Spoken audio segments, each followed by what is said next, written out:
Thank you, Amanda. And good afternoon, everyone. I'm conscious you've been sat here a long time, so I will keep this as brief as I can. I'm delighted you could all join us today. It's heartening to see so many familiar faces, whilst welcoming many new ones as well. You being here is a testament to how far United for Wildlife has grown. Our natural world is one of our greatest assets. It is a lesson I learned from a young age from my father and my grandfather, both committed naturalists in their own right, and also from my much missed grandmother, who cared so much for the natural world. In times of loss, it is a comfort to honour those we miss through the work we do. And I take great comfort then from the progress we're making to end the illegal wildlife trade. 8 years ago, we set out to develop a solution to one of the largest, yet often overlooked, international crimes blighting our world. A crime that robs us all of our most precious natural resources and funds organised crime, the harms of which are often directly felt by the most vulnerable communities. And a crime that this year felt especially brutal. The devastating news about Ranger Anton Zimmer, the shocking confirmation of how vicious the illegal wildlife trade is. Anton dedicated himself to the protection of wildlife, undertaking his role diligently and professionally, despite threats to his life. He stood up to violent criminals and paid the ultimate price. It is only right that we pay tribute to him and all the other selfless rangers and frontline conservationists here today. And it is also only right that we honour him by continuing our work with renewed focus and vigour. It is, of course, a difficult mission that we commit ourselves to. The challenges often cited in fighting wildlife crime include the lack of a coordinated international response, the lack of strong criminal justice, corruption and insufficient resources. But we set out to reverse that. We set out to ensure that those involved in wildlife crime face an international response as powerful and coordinated as any other serious and organised crime.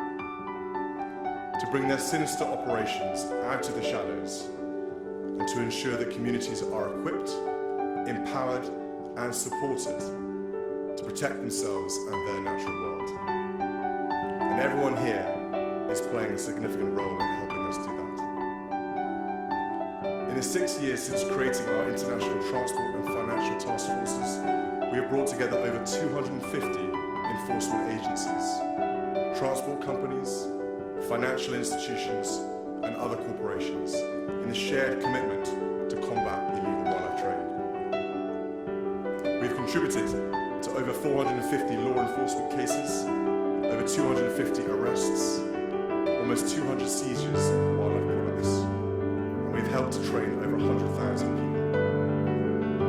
We only have to look back to August to find examples of this work paying off.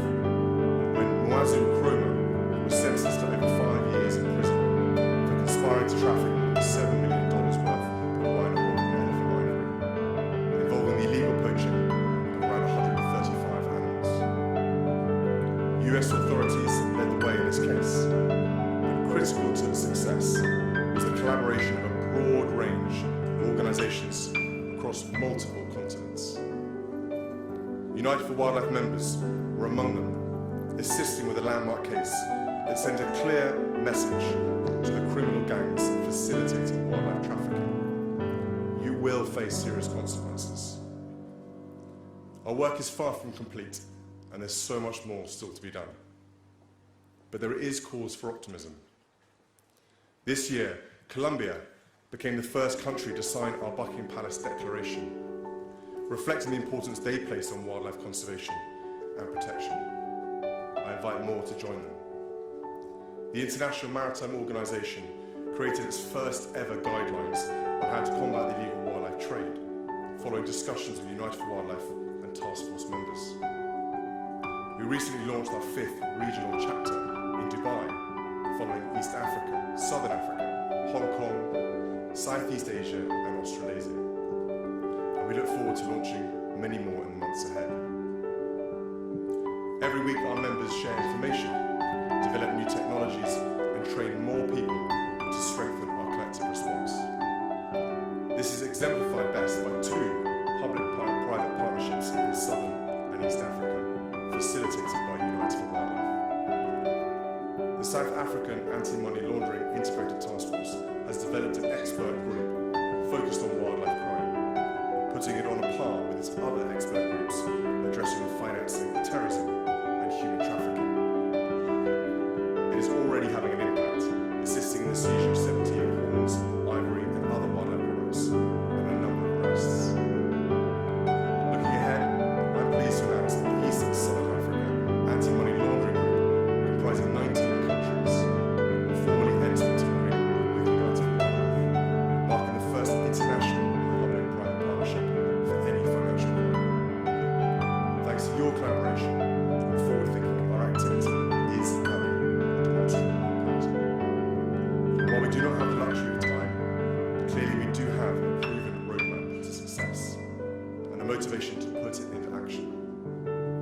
I hope you all leave here today energized and motivated to intensify this work, because there are still too many criminals who believe they can act with impunity, too many lives being destroyed, and too many species on the brink of extinction due to this heinous crime. And so I call on all of you here today, and those involved in Unite for Wildlife further afield. Keep breaking the mold.